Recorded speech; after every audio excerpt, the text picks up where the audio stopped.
Então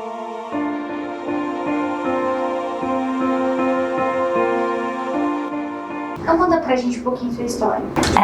Meu nome é Romã, eu tenho 22 anos, eu sou daqui de Ribeirão Preto, eu sou atriz, modelo independente.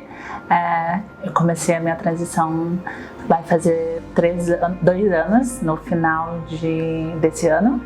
Você começou a sua transição tem 2 anos? Tem 2 anos, isso. Como que foi isso pra você? Tem sido um desafio todos os dias, óbvio.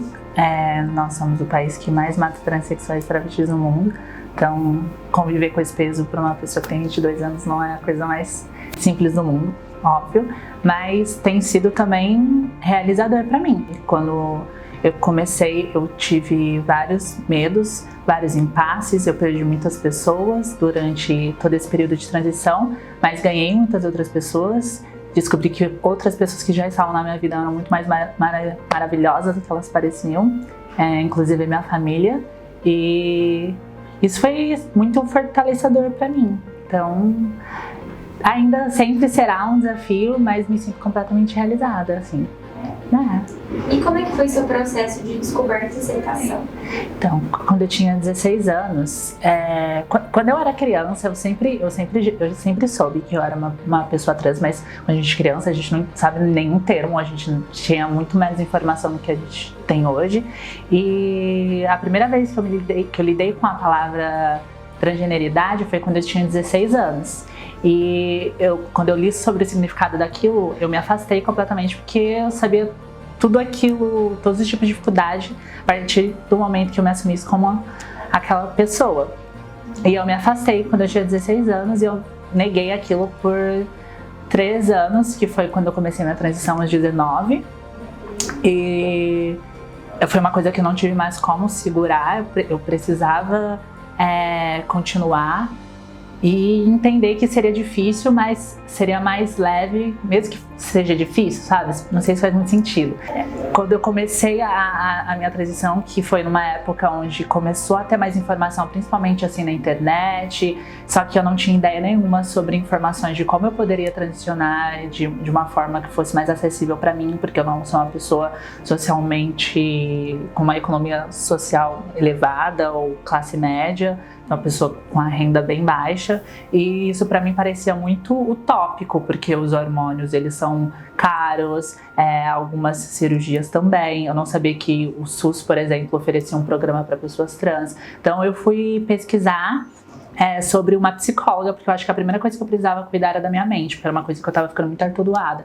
E aí eu procurei, era uma mulher que chama Tainara, né? E ela trabalha com pessoas trans faz 10 anos.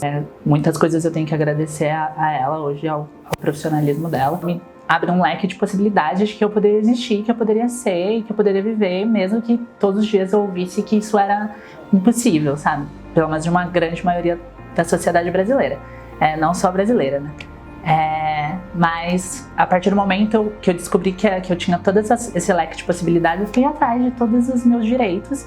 É uma coisa que não foi fácil, foi uma coisa muito dolorosa, porque, como eu disse, acho que quem tem 22 anos não deveria lidar com questões tão burocráticas e coisas jurídicas por conta própria, sabe? Eu não tinha como pagar um advogado, eu não tinha como alguém para me informar quais eram os meus direitos, como qualquer outro cidadão que pode ir no médico como qualquer outra pessoa. Eu não tinha muito essa noção que seria possível para mim.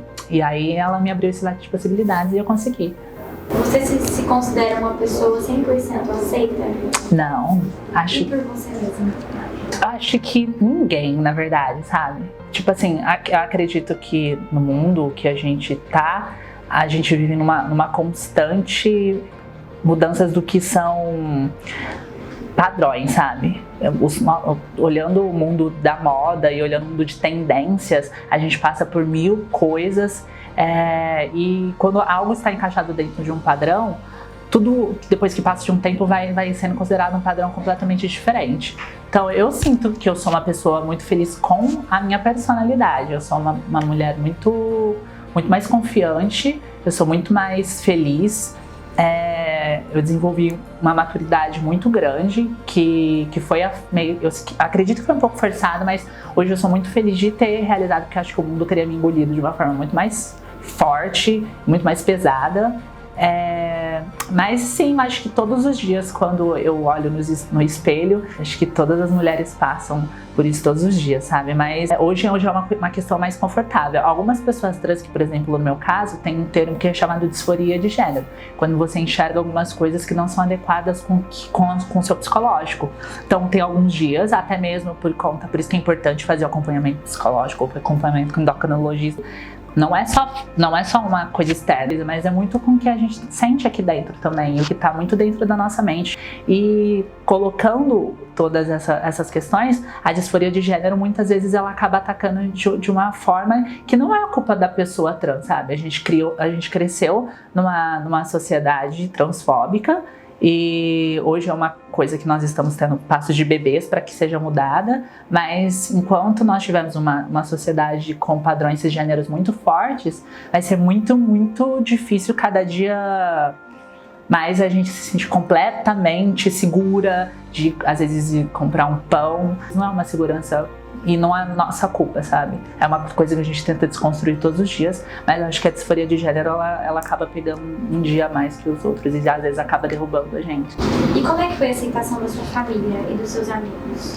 Olha, surpreendentemente, na minha família foi extremamente positivo, mas eu quero deixar muito bem pontuado que isso é uma realidade de 10% de uma população brasileira. Isso foi só sorte.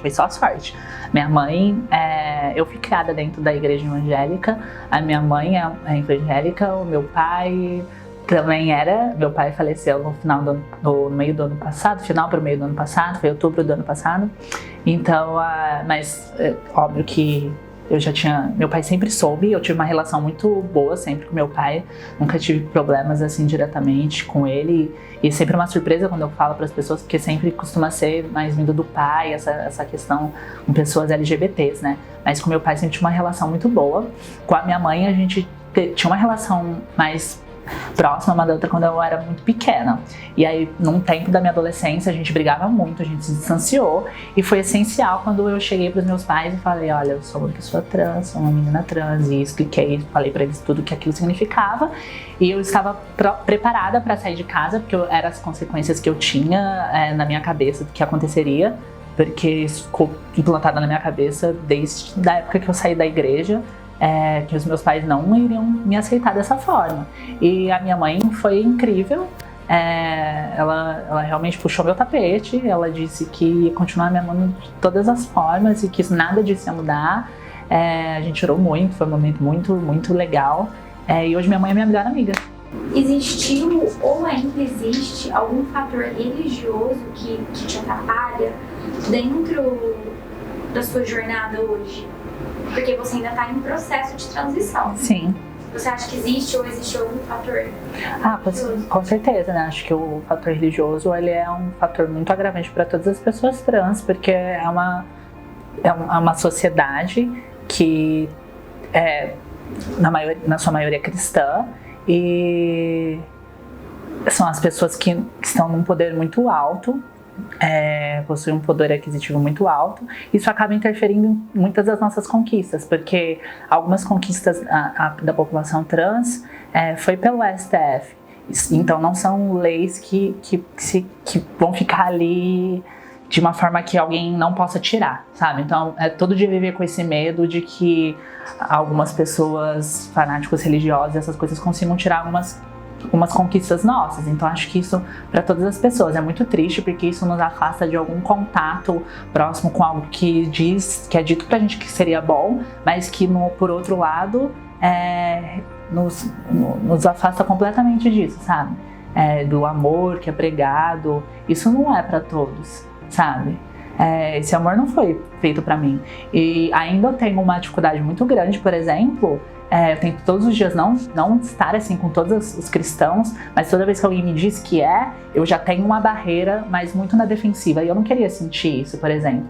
Mas eu cresci dentro dessa educação, né?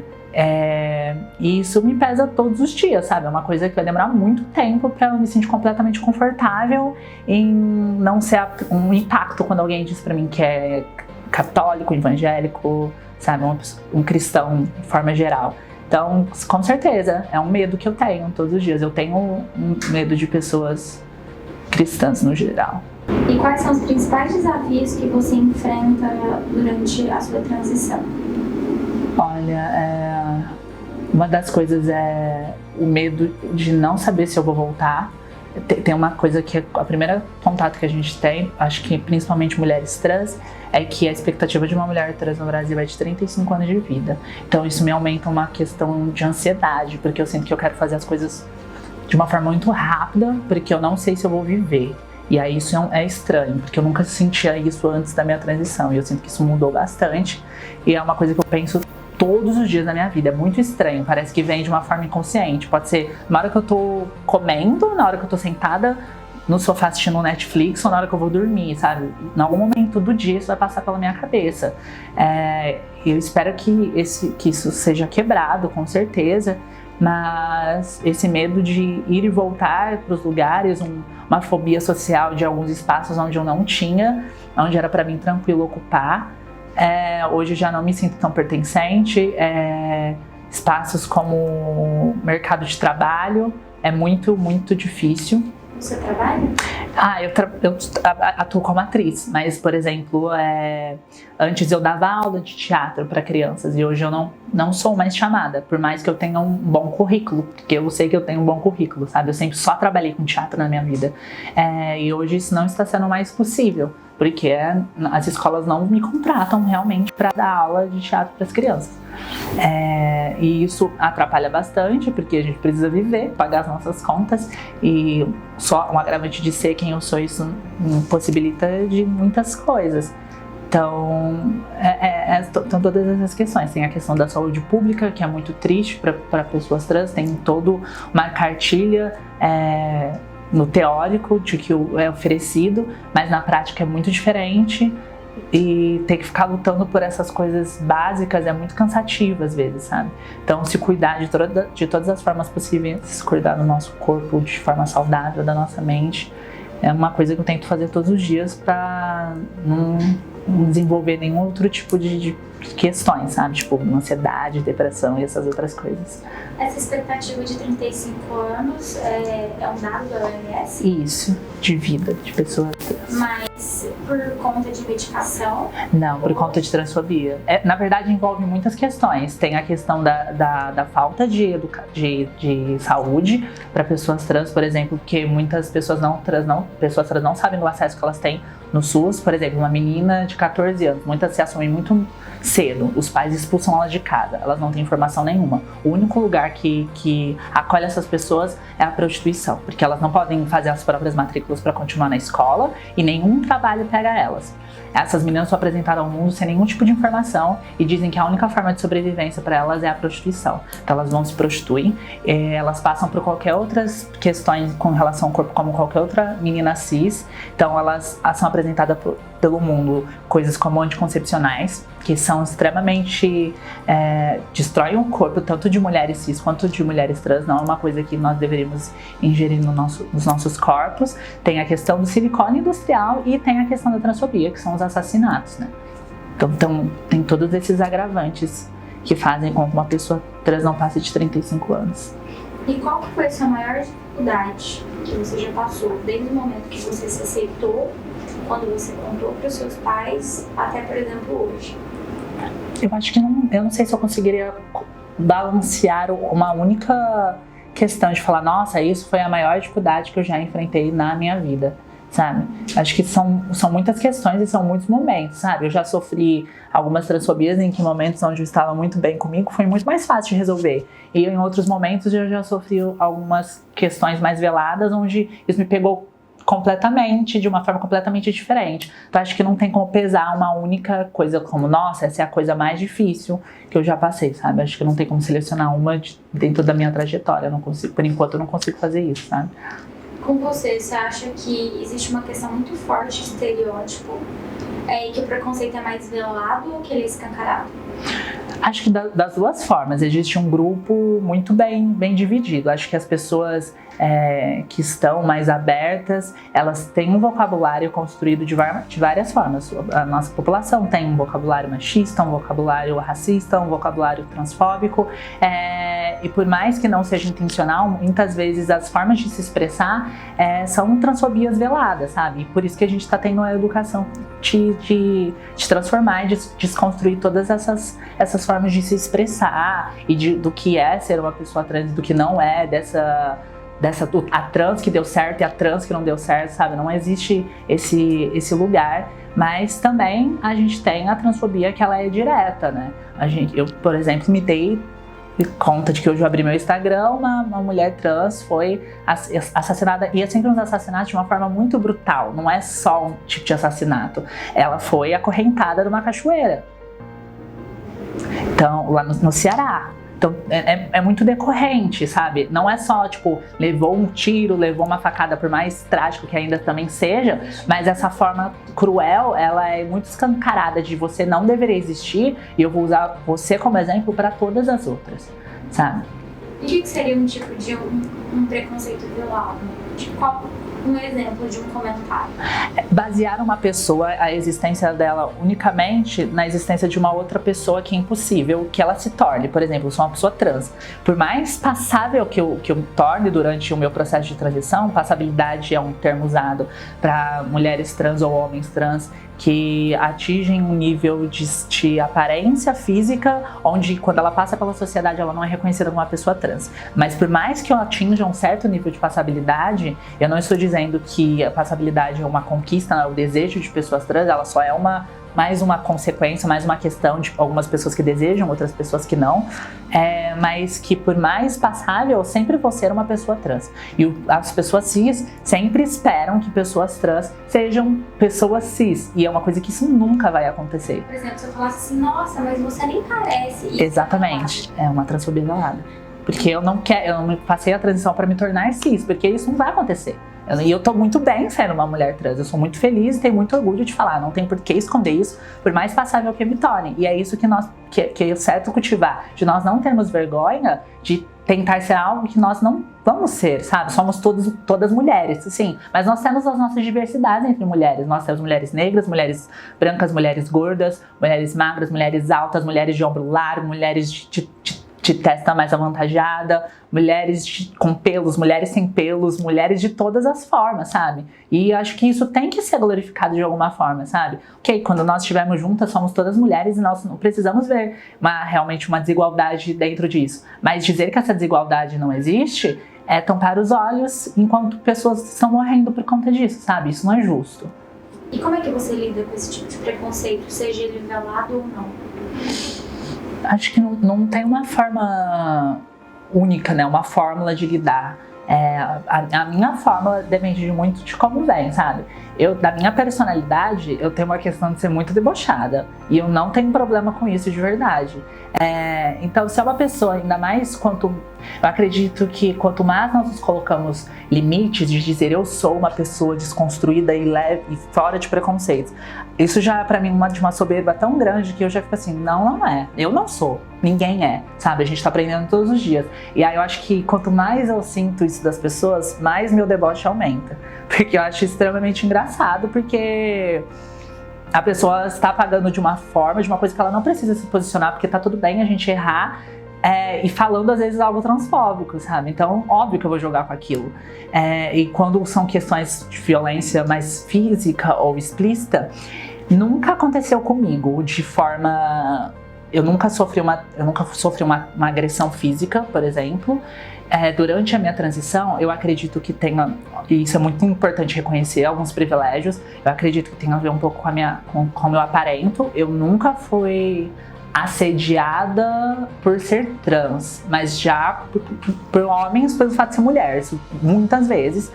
Então as transfobias, elas chegam, por exemplo, se eu estou na minha casa e eu estou mexendo no celular e um cara me chama no Facebook, coisa, e aqueles 1000 elogios que não são elogios, que são cercados de transfobia e a objetificação do corpo de uma pessoa trans, que é aquela pessoa que está muito ligada à imagem do sexo. Então as pessoas acham que elas têm o direito de perguntar sobre como nós transamos, o que nós temos debaixo da nossa perna, se a gente quer pôr silicone, se a gente quer fazer o nariz, se a gente quer fazer não sei o quê, como se nós fôssemos uma cobaia livre, onde parece que quanto menos intimidade a pessoa tem com você, mais vontade de perguntar ela tem sobre o seu corpo, sabe? Como se eu fosse um experimento.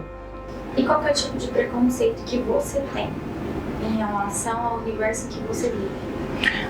Acho que os meus gostos sociais, de como eles foram construídos, por exemplo, sabe?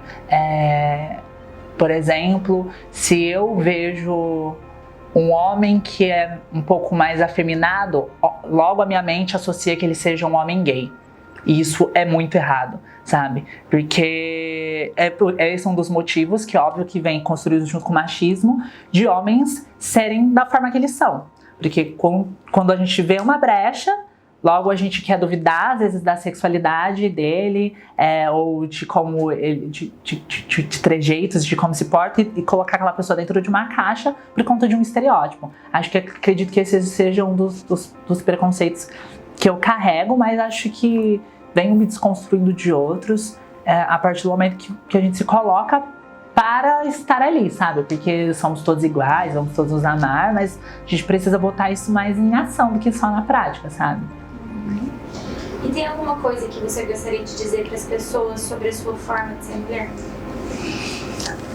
Acho que isso seria um pouco uma coisa como se eu estivesse ditando o que é, né? Acho que tem uma forma muito individual disso, porque ao mesmo tempo, por exemplo, eu sinto que a crítica de muitas mulheres cis, por exemplo, é de como a feminilidade é imposta de uma forma, o estereótipo de feminilidade é imposto de uma forma muito terrível e muito cruel, que realmente é. Mas ao mesmo tempo, pra mim, que tive uma outra vivência, é um lugar onde eu sempre me apaixonei e eu fui muito afastada para não estar próximo dessas coisas. Então isso é muito individual de como nós nos identificamos. Eu acredito que ser mulher é ser muito livre, porque eu acho que todo tipo de mulher, a partir do momento que você costuma a construir a sua personalidade, costuma se mostrar como uma mulher para o mundo, muitas coisas vão se tornando mais difíceis. Então, se uma mulher tem um cabelo muito curto, ela é lésbica. Se uma mulher é gorda, ela não pode ser modelo. Se uma mulher muito baixa não pode andar na passarela. Uma mulher com deficiente física não faz sexo. Então, tipo assim, parece que é uma individualidade muito particular de cada mulher e do que é ser mulher. Pra mim, ser mulher é como eu me expresso todos os dias. Sabe, de como eu penso, de como eu crio, de como eu falo, de como eu sonho, de como eu ando, sabe? Acho que isso é a minha expressão do que significa ser mulher, sabe? E eu sou apaixonada pelo esse estereótipo, por exemplo, de performar feminilidade, mas isso é muito individual, sabe? Então eu não acredito que seja um conselho de siga isso para ser uma mulher, sabe? Escolha o seu caminho do que você acredita, sabe? Acredite que mesmo você sendo mulher, vai ser possível você ter tudo que você queira ter ou ser, sabe? E pra você, quem é uma mulher inspiradora e por quê? Olha, pra mim uma mulher inspiradora é uma mulher que me ajuda a rever tudo aquilo que eu acredito, que eu acreditava que eu estava certa, todos os dias. Então, para mim, como mulher trans, sempre é colocado isso muito fortemente, principalmente no início da transição, de que tipo de mulher nós deveríamos nos tornar, né, sabe? Então é todo aquele molde de uma mulher alisar o cabelo e ser muito magra, e ter um silicone muito grande e fazer várias cirurgias e eu acredito que alguém que quebre tudo isso que foi imposto para mim é uma mulher que eu vejo diferente, inspiro, porque ela é completamente diferente de tudo aquilo que me disseram que aquilo é mulher, sabe? Sendo que uma mulher é muito mais do que aquilo. Acho que mais ou menos isso. Quem é essa mulher na sua vida? É a Camila Teles. É? Aham. Eu trouxe a Camila aqui hoje pra você entregar um presente pra ela. Tá bem.